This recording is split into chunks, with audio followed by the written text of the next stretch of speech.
Welcome back to Sonic 4 Episode 1. So, yeah, time for Lost Labyrinth Zone, yes. If I recall correctly, I think this is a zone most people like from this game because of its gimmicks. Personally, I prefer Casino Night over this. Sorry, Casino Street over this. Sorry. I'll admit, yeah, Act 2 is pretty good. Yeah. Like, Are we still in the Wii version or what? No. The Wii version is saved for after, Shiri. Don't worry, I'll tell you when. Alright. Alright, so Act 1 is very standard. There's not really any much of a... okay, the only gimmick that they have for this one is just rotating balls that we're gonna see later. Aside from that, it's just Labyrinth Zone. Not really that much to... There you go, so those balls there. That's the primary gimmick. And that's it. Dibs, you said something about that Labyrinth, Lost Labyrinth has your favorite track, I think? Yeah, the Act 2 music is actually my favourite music track in the game. Alright. Yeah, I don't mind this track either, although, like, the instrumentation could be a little better, maybe. It's a little crunchy. Yeah. Mm-hmm. I like the melody, though, and stuff. Like, it's the same issue Forces has. My thing with that's something I have like. My thing with Lost Valley and Forces is that I like the melody, but why isn't that melody using guitars? Why synths? I mean, Forces has like Who composed that track? Tomoe Otani. Yeah. Well, keyboards are more his thing. Well, but Otani also plays guitar. Remember, he does it in his band whenever they play "Reach for the Stars" and stuff like that. he also helped make, you know, the rocking tunes for Colors. the boss themes in Frontiers. Yeah, and yes, Colors as well. So Otani can do guitar. He's no Jun Tsunui, obviously, but then again, not many people are. But he still can do guitar.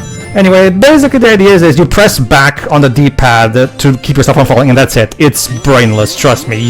As long as you keep pressing that back on the D-pad, you'll be fine. Go on. Yeah, that red enemy, what name does it have, just out of curiosity?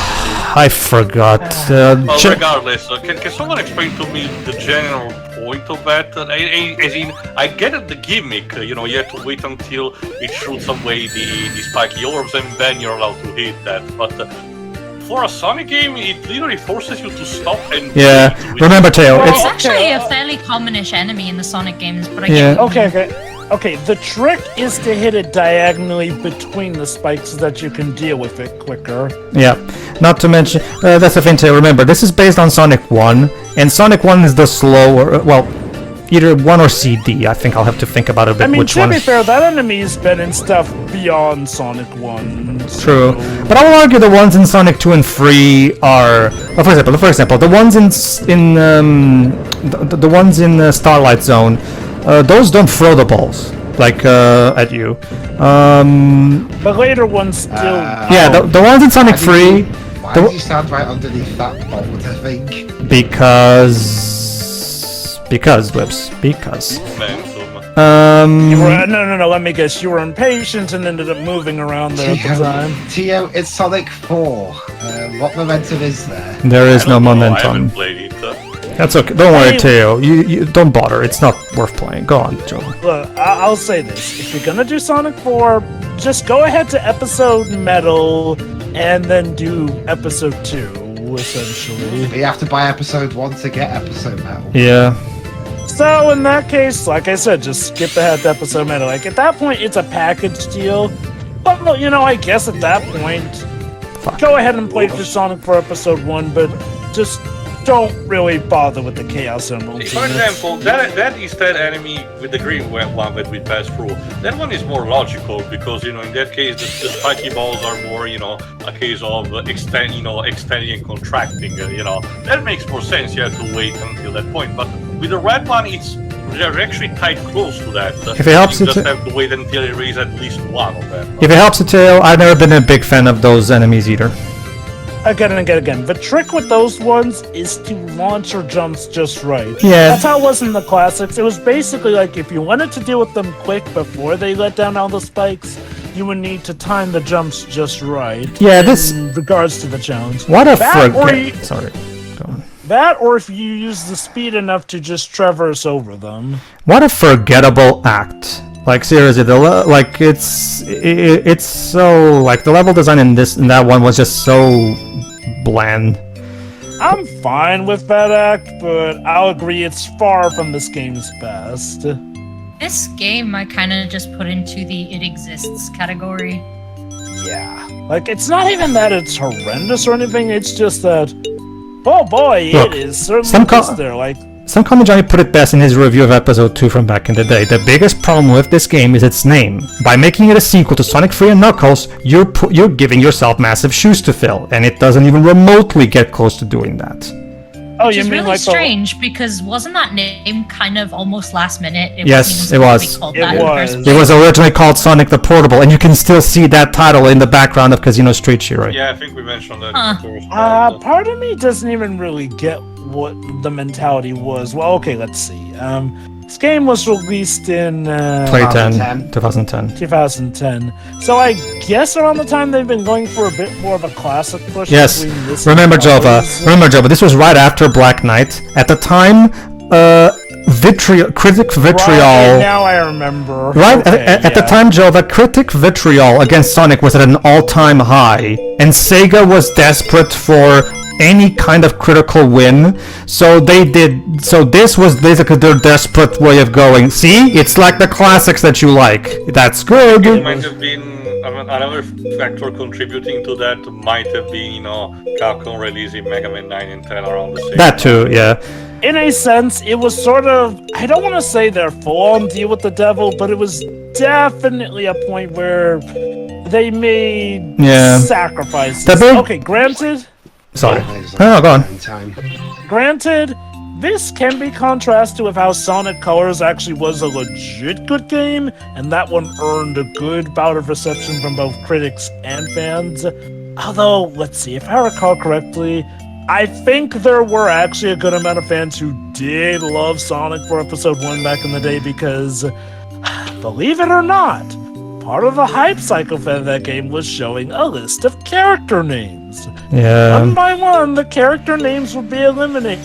The big Until, problem. Yeah. only Sonic was there, and believe it or not, fans actually ate that stuff up because this isn't just friends. Yeah. The big problem. Not to say all fans were on that train, but a lot of people did attribute some of the growing problems with Sonic as a series at the time. Yes. Having to do with them adding in all the characters, which I can kind of get.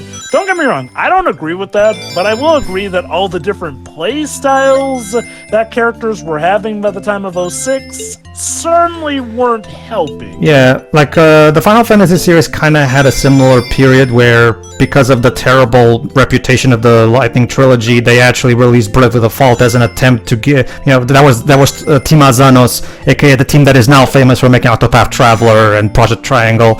That was their first major success, Breath of the Fault, right? Technically, they made the 4 Heroes of Life before. True, but that was but they weren't known as Team Azano at the time, I think. But yeah, technically. It's what you said. Yeah. Azano. Technically yes. You can consider it kind of like Sonic Pocket Adventure is technically the first DIMP Sonic game, even though it's technically kind of like how Nausicaa can be considered the first Ghibli movie, even though technically it isn't. But whatever, technicalities. I know it wasn't your fault, Pedro, but that stage needed to be tilted way too much for my liking. Shiroi, trust me. Trust me, Shiroi. I hate Special Stage 7 with a passion. In fact, let's get to it now. Let's just ew. We're just gonna get over with. Wait. We're just skipping to stage 7? Basically, I took now that I have 6, I'm going back to Casino Street Act 2. You might remember how you also noted that I left. I didn't go into the giant ring. Yeah. So remember, Jova, every time I lose, I have to replay the stage again. So I decided to leave it for a stage that it's easy to play. Because remember, every time you get a Chaos Emerald in a stage, you can't get the giant ring in that stage again. For reasons that I have yet to understand. Sonic 3 didn't do this. Sonic 2 didn't do this. Why the fuck is it when I get a Chaos Emerald in one act, that act can no longer be used to spawn giant rings? What the fuck? Because this game, I guess, is a take on what would modern Sonic 1 be like. I just figured out the question. This is Dimps. And as we all know, in Dimps, there's a stupid unwritten rule of making the special stages way more complicated than they need to be. So, yeah. Yeah, I mean, I don't hate Dimps, but I have to agree. Their track record with special stages is not good. Not good. The way this is so aggressive in its color palette, like all that purple. It's purple. Poison. Your favorite color. Okay, so I like that. this special stage is annoying as fuck because, as we've seen before, it's full of rings. You have to get so many rings to reach the center of the stage and get the emerald. Problem is, there's a lot of exclamation mark blocks there to score. This part is fine because those ones are block by block, so this part is fine. But there was going to be later parts where, of course, it's much more annoying. And remember, one single mistake can throw you into those blocks. And remember, the moment you touch those blocks, the game will not allow you to pause and press the retry option. So make sure you have lightning fast reflexes. I'm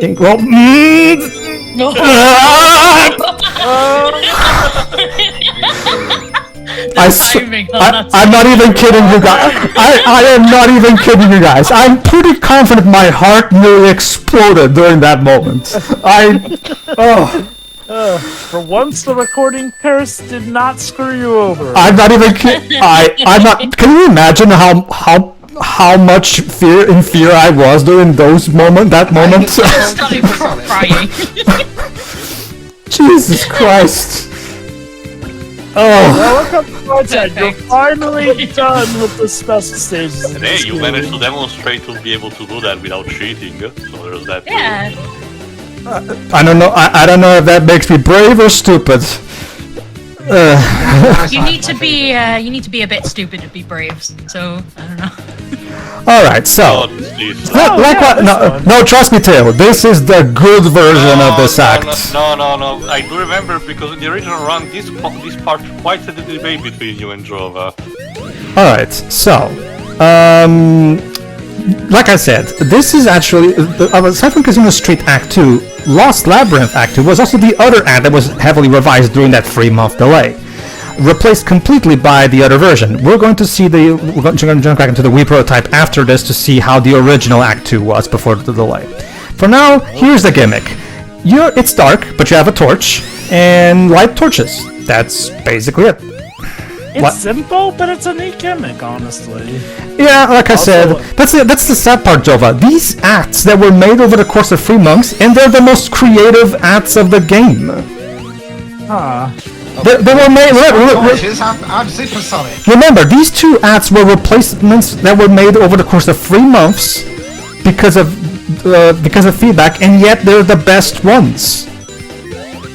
Yeah. How does that even work? You'd think the ones that had more time put into them would be the better ones, right? Dimps works best under pressure. I guess. That's not really a healthy work environment, but you know. Yeah. So yeah, another gimmick is the minecart. That's actually one of the surviving aspects of the original Act 2. We'll get to it. Whee! There you go. But yeah, if you're supersonic, obviously you don't need. You light up the place. I mean, I can understand why. Yeah, so. No, it makes sense. Another complaint I have with the music, yeah, just like the invincibility, the supersonic theme is once again just like a 10-second loop repeated over and over and over and over. I mean, there is one improvement it makes over Sonic 3. I guess, but it's not just the invincibility theme again. Sure, but one of the things that it's one of those things where it's like Johnny said in his reviews of this game.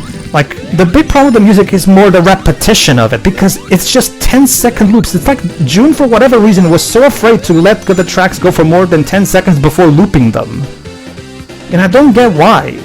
Like. I also don't find it particularly catchy. Like, if anything, okay, I kind of wish that the invincibility theme stayed consistent throughout the games and being basically the same. Kind of like the one of Super Mario, you know? Sure. Well, the reason for that... Sorry. Well, sorry. No, go on. Go on. If anything, I prefer the invincibility thing. Because that one at least gives more of a super feeling. This one, I don't want to say it. Well, no, it doesn't feel as super as the invincibility thing. Like, it says something that even generations went, yeah, you know, let's forget about this one super theme and just pretend that the invincibility theme is your super theme. Let me explain something to you, too. You have to understand that musically, Sonic's invincibility theme works different than Mario. The invincibility theme in Sonic is always a variation of the main theme of the game. It's always like, for example, remember how in Sonic 06 when we pick up the invincibility theme, it plays a rendition of His World. It's tradition that the invincibility theme is always a variation of the main theme of the game. So it's actually that's how the logic works too. So it's meant to be different because. Oh no, I understand that. I just not particularly fond of that. I think it's fine. Whatever. What would be your preferred style to you? Mario. Be consistent, similar to what Mario does, or even other games for that matter. You know, like say, it's like saying that every Final Fantasy game should have a different chocobo theme, for example. Yeah. I don't know. On one end, it's possible, but I prefer consistency that represents, being faithful to the franchise more than anything. Although I said the Sonic even bothers in the shield.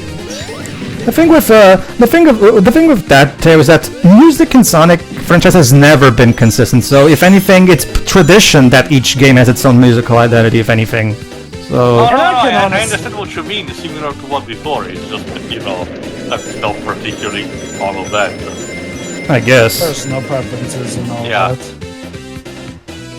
But yeah, no, I mean, I'll say this. I do legit like this. So, the minecart sequence is actually relatively fun.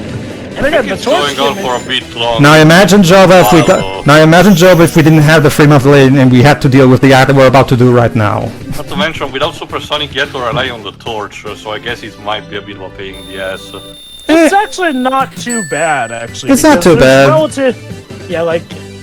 Because usually there's enough torch holder spots that you'll be able to keep stuff relatively lit up. Yes. All right, back to the prototype version, but pre-delay. Let's see how long. Okay, Shiroi, brace yourself.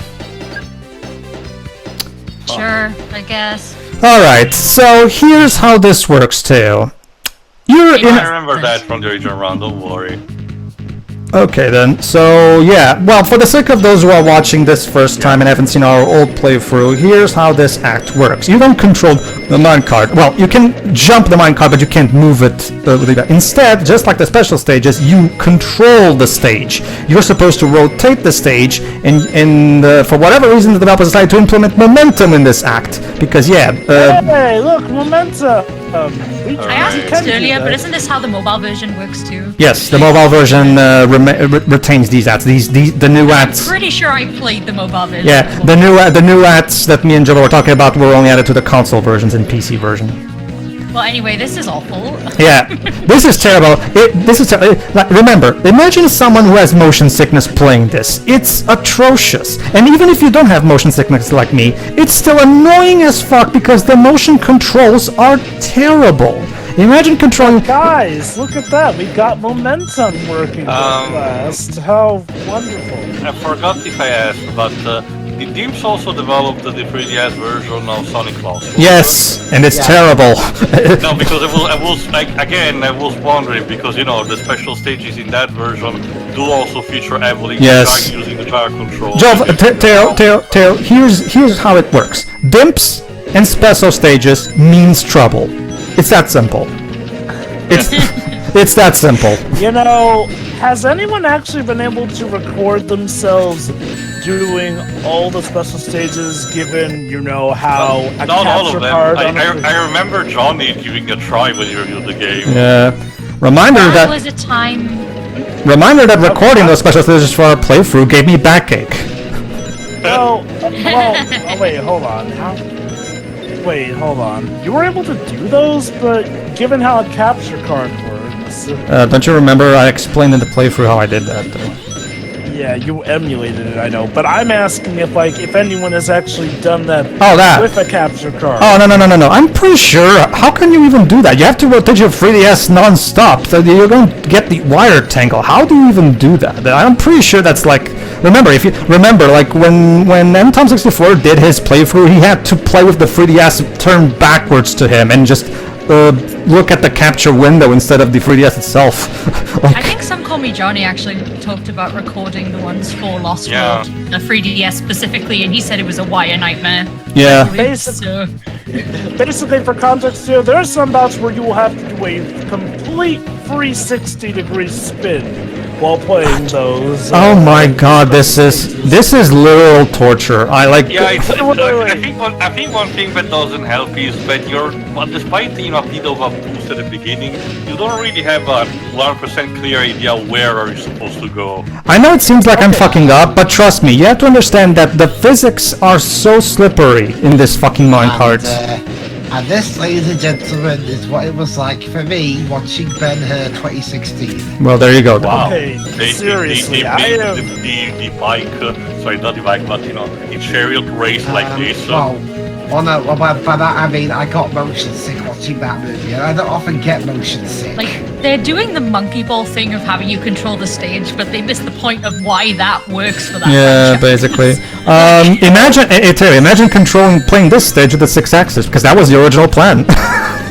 I want to go throw myself in the ocean. Why was they Adios. Yes, Jova? Better or worse than the special stages in Sonic Lost World? Oh, no! The special stages in Sonic Lost World are still the worst thing, definitely, because for as bad as these are, for as bad as this is, and don't get me wrong, this is still terrible on its own merits. It's just that the special stage, I can at the very least play through this without getting physical ailment. So there is that. Yeah. Not to mention, Gemma, there's only one of these levels, but there's 7 of them. Yeah, that too. Yeah. God, I remember mentioning all those years ago that the first time I saw the Lost World special stages in train. Yeah, you said that. Was on a train. Yeah. I just quit out. It's like, I'm not doing that. Whoever made those special stages, I really hope that person was fired. Dance in front of everyone on the train. Imagine just getting up in the middle of the train car, just spinning around at the speed of sound, like. Yeah, that's what.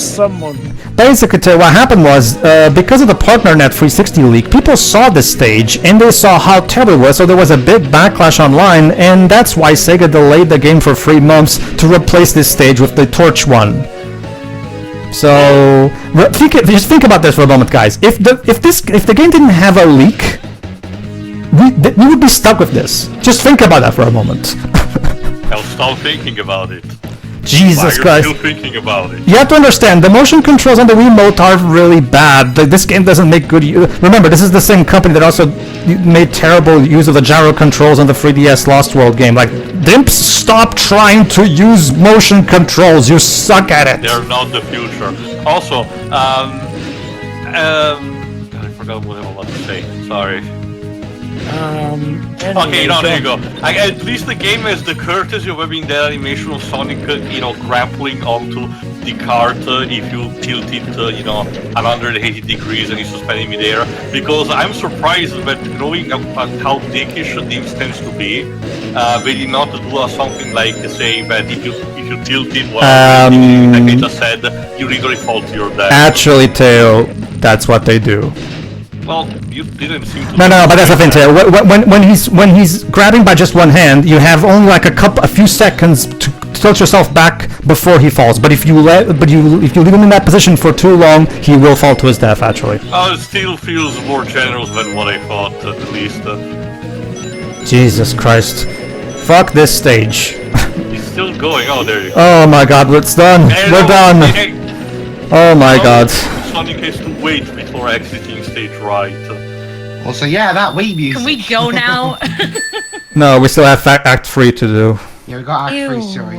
And yeah, I think that's like the only time we're going to be hearing the Wii music in this playthrough. We heard it in the last part.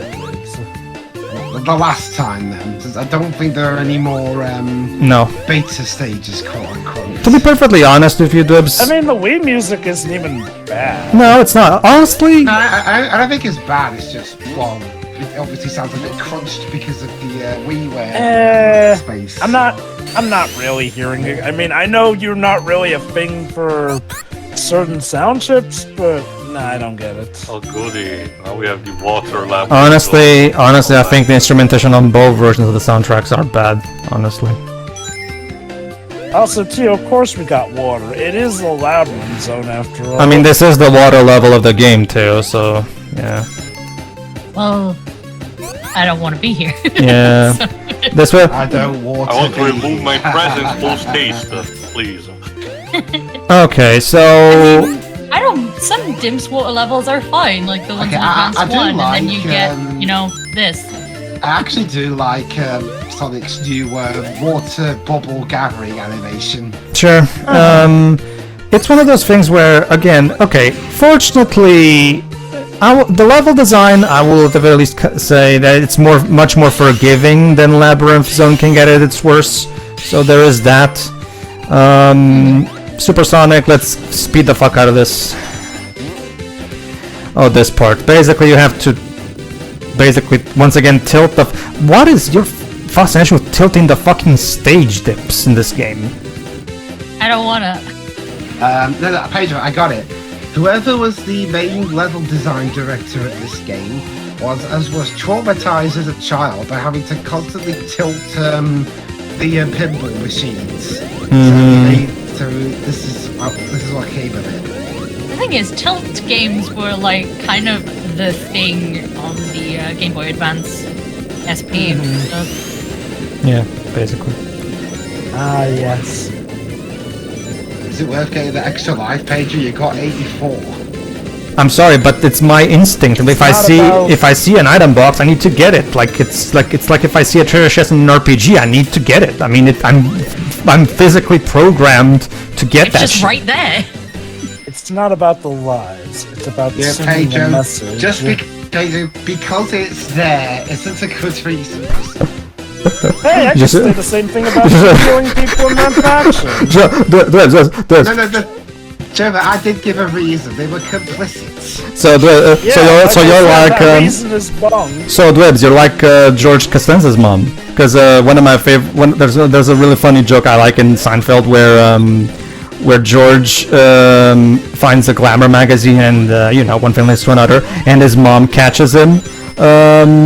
And when George is telling the story to his friends, he's like, and my mom yelled, "George, why? And George is like, because it's there. Because it's there, Dwebs. Because it's there." Anyway, they actually put in spikes in this part. Fortunately, since I'm super, it's fine. There you go. Okay. As long as...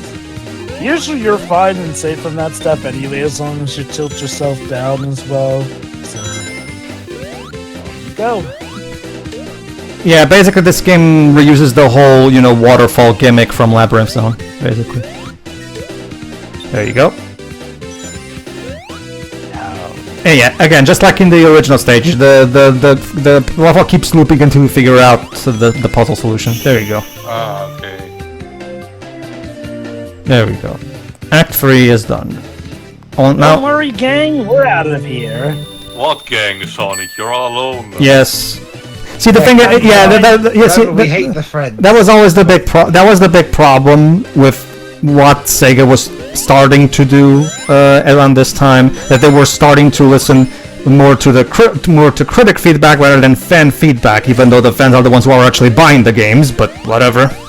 Which is ironic because I'll give Dim's credit, Sonic Colors DS has a very expansive cast. Sure, yeah, a lot of them show up for just a mission or so, but still, they're there. I get the feeling they put their A team on Colors DS, and this game was done by the newbies.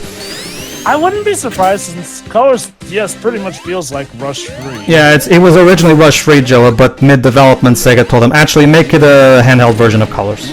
Also, is this how the boss fight against Robotnik works in this? He just runs away, and you have to make sure... Well, that's how it was in the original game, Teo, but now they mix it up. A little extra. Yeah, mix it up by putting in the whole...